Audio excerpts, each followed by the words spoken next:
Poco del TIPS, que es la derivación portosistémica intrahepática transyugular, o por sus siglas en inglés, Transjugular Intrahepatic Portosystemic Shunt, que no es más que básicamente una comunicación entre una vena porta y una vena suprahepática que se crea a través de la colocación de un stent recubierto. Esto lo que va a permitir es aliviar la hipertensión portal y tratar complicaciones asociadas a la hipertensión portal. Existen múltiples indicaciones en la actualidad del TIPS. Existen básicamente tres indicaciones con un alto nivel de evidencia, con un nivel de evidencia 1A, que son indicaciones basadas en revisiones sistemáticas y metaanálisis basados en estudios randomizados, y es el máximo nivel de evidencia que actualmente existe. Pues dentro de este nivel de evidencia tenemos como para la prevención secundaria del sangrado varicial, para la citis refractaria, y para el hidrotórax hepático. También existen otras indicaciones con un menor nivel de evidencia, con un nivel de evidencia 2, es decir, basados en estudios prospectivos no randomizados, como son en el tratamiento del síndrome de Budd-Chiari y también en la gastropatía hipertensiva portal. Y existen además otras indicaciones con un menor nivel de evidencia, con un nivel de evidencia 4, es decir, basado en estudios retrospectivos básicamente. Lastimosamente no existen estudios que comparen esta técnica con otros tratamientos en estas patologías, en la enfermedad veno-oclusiva, síndrome hepatorenal, síndrome hepatopulmonar y en el sangrado agudo varicial refractario al tratamiento endoscópico. Existen una serie de complicaciones, sobre todo, una serie de contraindicaciones principalmente asociadas a la función cardíaca, como la insuficiencia cardíaca congestiva, la regurgitación tricuspidia severa y la hipertensión pulmonar severa. Todas estas condiciones van a verse agravadas con la colocación del TIPS, ya que va a aumentar la volemia que llega hasta la aurícula derecha, y si el paciente tiene estas condiciones que acabo de decir, existe un mayor riesgo de que desarrolle un fallo cardíaco derecho y pueda tener consecuencias fatales para el paciente, por lo cual eso es una contraindicación absoluta. Luego existen otras contraindicaciones, como la presencia de múltiples quistes hepáticos, sobre todo en la poliquistosis renal autosómica dominante, que se asocia a quistes hepáticos de gran tamaño, aumento del tamaño del hígado, que no solo va a complicar la técnica, va a alterar la anatomía totalmente del hígado, sino que también existe el riesgo de que se infecten estos quistes, de que se infecte la prótesis, por lo cual es una contraindicación. Y finalmente la sepsis y también la dilatación de la vía biliar que no se ha podido aliviar. Sin embargo, si podemos aliviar la dilatación de la vía biliar, ya sea endoscópicamente o mediante un drenaje percutáneo, no es una contraindicación.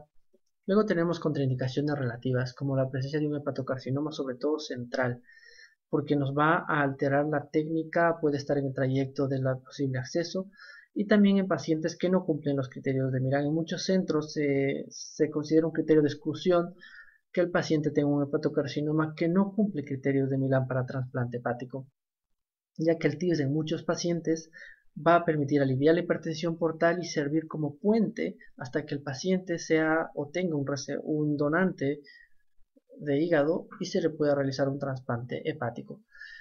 También en la hipertensión pulmonar moderada, en pacientes con coagulopatía severa que no pueda ser corregida, trombocitopenia. Recordemos que muchos pacientes tienen hiperesplenismo con trombocitopenia asociada, por lo tanto, plaquetas menores a 20.000 o menores a 50.000 dependiendo del centro, se considera como un criterio de exclusión para el tratamiento.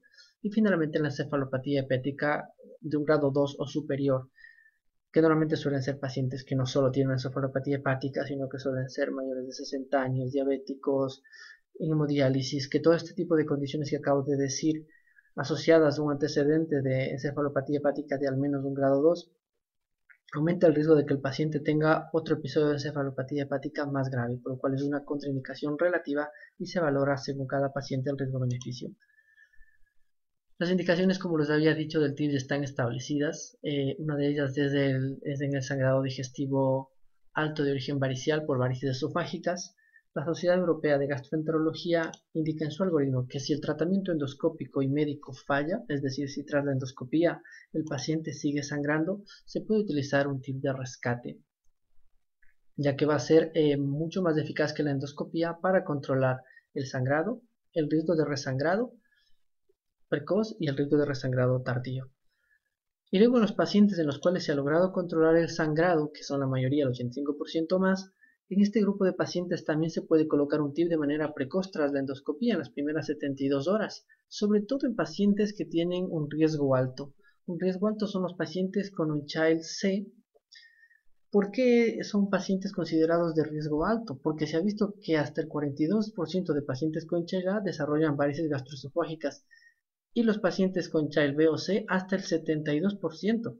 Entonces, mientras peor es la función hepática, hay más hipertensión portal sintomática y más riesgo de que el paciente desarrolle varices, de que vuelva a sangrar.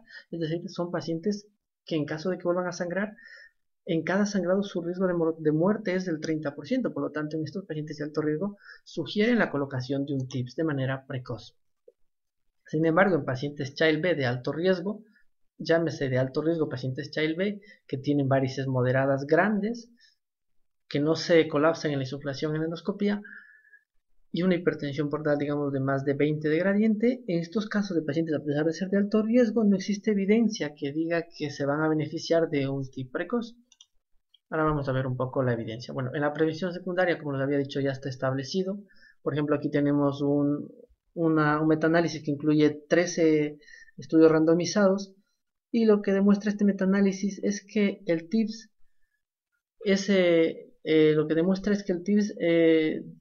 encontró una disminución de más del triple en el riesgo de sangrado de los pacientes que fueron tratados con TIPS versus los pacientes tratados con endoscopía. Es decir, disminuye el riesgo de sangrado de una manera espectacular con el TIPS versus el tratamiento endoscópico en la prevención secundaria. Y respecto al TIP precoz, lo que les estaba hablando, que ciertos pacientes de alto riesgo, a pesar de controlar el sangrado, pueden ser beneficiarios de un TIPS en las primeras 72 horas, ya que va a disminuir la mortalidad, y esto lo demostró un estudio aleatorizado Juan Carlos García Pagán del Hospital Clínic de Barcelona, en el cual en un grupo ambos pacientes se les trató endoscópicamente, en principio con una endoscopía más banding, y a un grupo de pacientes las varices que les quedaban se les trataron de manera electiva con banding, y además se le trató con drogas vasoactivas, primero los primeros 3 a 5 días primeros con drogas vasoactivas y luego con beta bloqueantes. Y al otro grupo, en lugar de hacer las endoscopías seriadas de manera selectiva para hacer el banding de todas las varices que queda, se le puso un TIPS directamente y no se le puso drogas vasoactivas una vez puesto el TIPS. Y se compararon los dos grupos y que encontró que los pacientes que recibieron el TIPS de manera precoz tuvieron una supervivencia del 86% en el primer año versus los que no recibieron el TIPS con una supervivencia del 61%. Es decir, el TIPS precoz aumenta la supervivencia en este estudio. Entonces vamos un paso más adelante. Entonces vamos a revisar un metaanálisis que incluya esta evidencia. Aquí tenemos en este metaanálisis el estudio de Pagán, otro estudio aleatorizado doble ciego y dos estudios prospectivos no randomizados. Y globalmente, ¿qué concluye acerca de la mortalidad?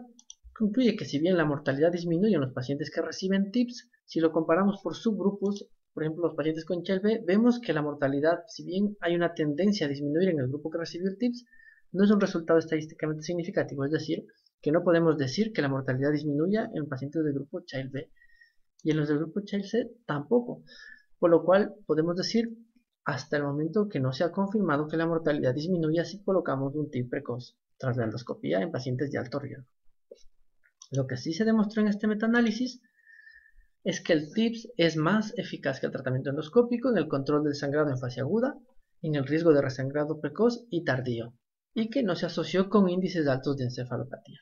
Y todo esto con un resultado estadísticamente significativo de manera global, también en los pacientes con Child B y en los pacientes con Child C. Es decir, como conclusión de esto es cuestión de tiempo hasta que existan suficientes estudios y una suficiente muestra para decir que el TIP reduce la mortalidad en las primeras 72 horas.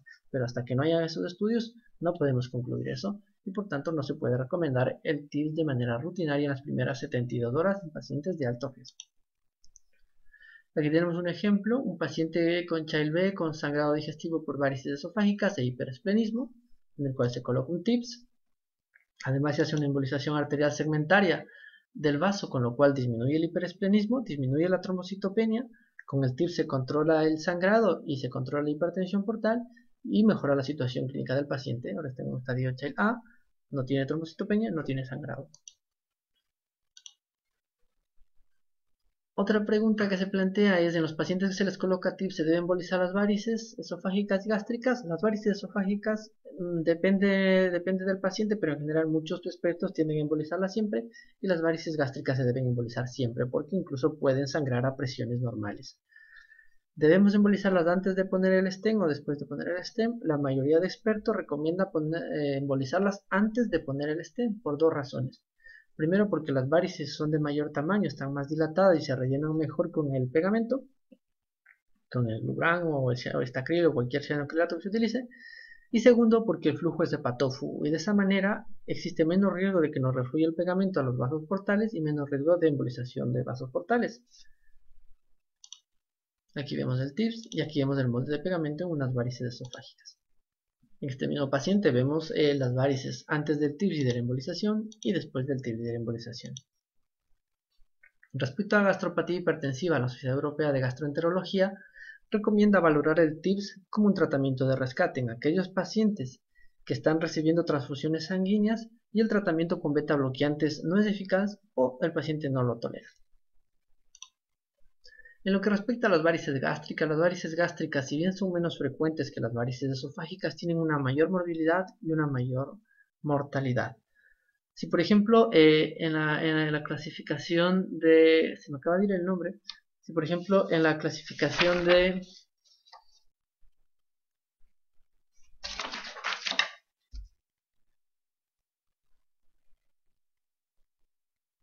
Sarin, por ejemplo si en la clasificación de Sarin nosotros valoramos cada una de las morfologías, vemos que las varices fúndicas tienen un mayor riesgo de sangrado del 78%, es decir, no es solo una clasificación morfológica, sino una clasificación que nos indica el riesgo de mortalidad y de morbilidad que tiene este paciente.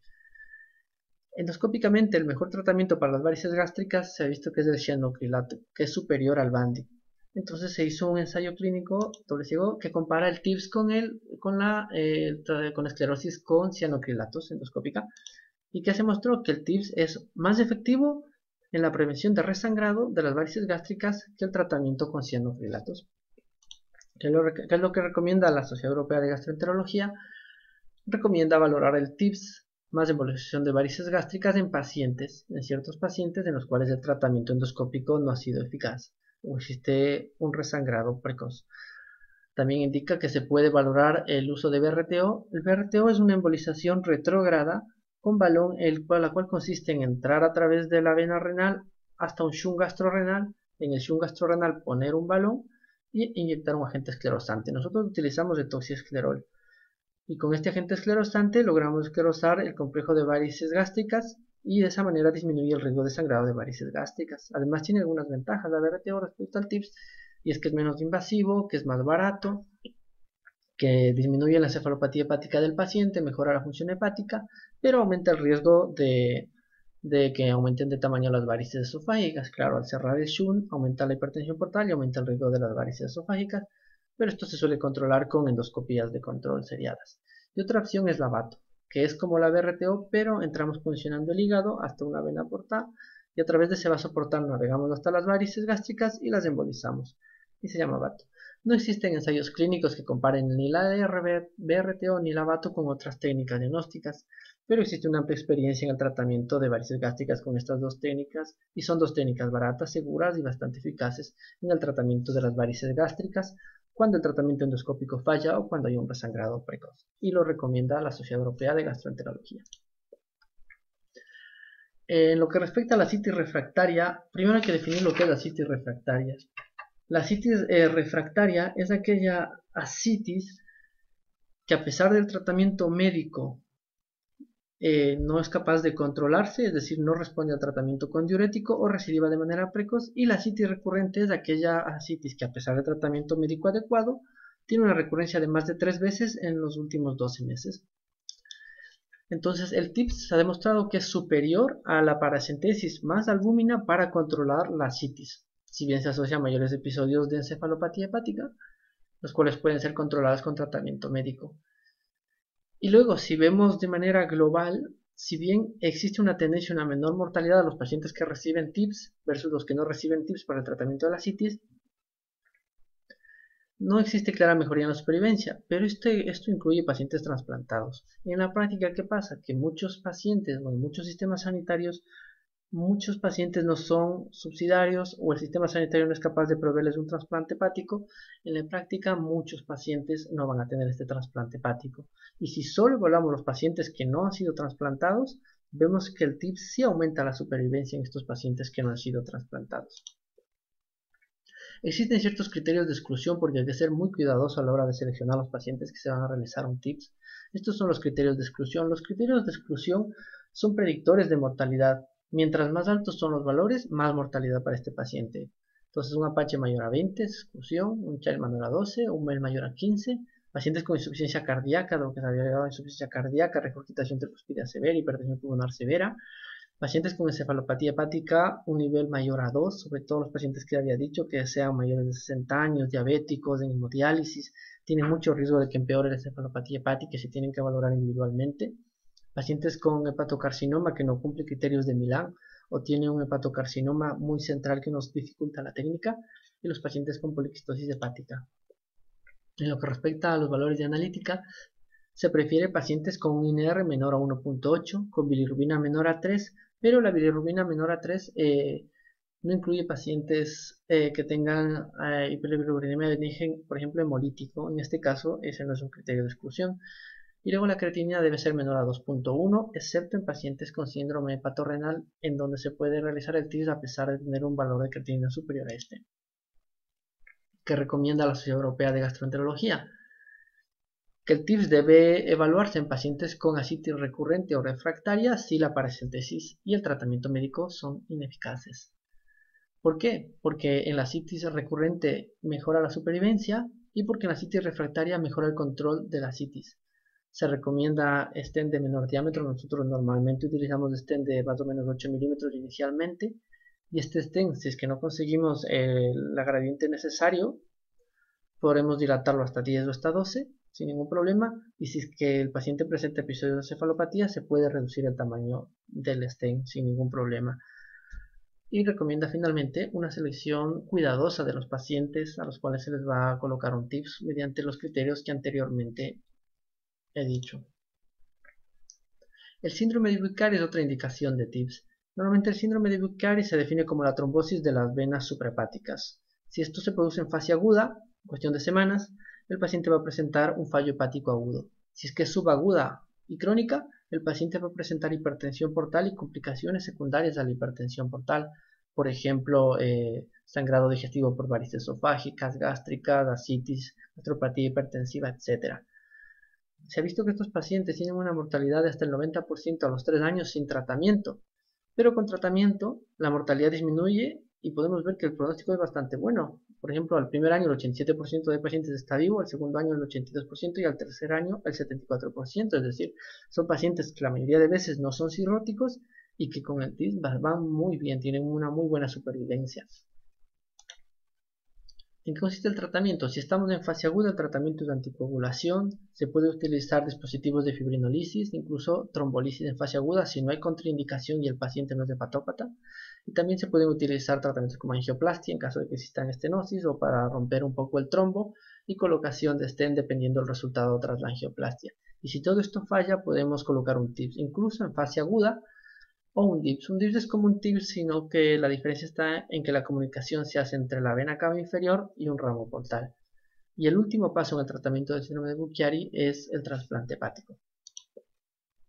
Finalmente, la encefalopatía hepática es una complicación del TIPS que viene dada por la técnica en sí. Al crear un CHUM, una comunicación de 8 milímetros de grueso entre un ramo portal y suprahepático, obviamente muchos de los compuestos metabólicos que normalmente se metabolizan en el hígado van a pasar directamente a la circulación sistémica y aumentar el riesgo de encefalopatía hepática. Y se ha visto que aumenta la encefalopatía hepática, empeora o aparece de nuevo desde el 5 al 47% de pacientes que reciben un TIPS, por lo cual el tratamiento para controlar la encefalopatía hepática debe continuarse después del TIPS. Por eso se recomienda empezar con stents de menor calibre de 8 milímetros. Y si el paciente, a pesar de colocar un stent de 8 milímetros, presenta síntomas de encefalopatía hepática, se puede reducir el tamaño del stent sin ningún problema con distintas técnicas de reducción del diámetro que nosotros tenemos. Aquí tenemos un poco la bibliografía y bueno, pues esto es todo.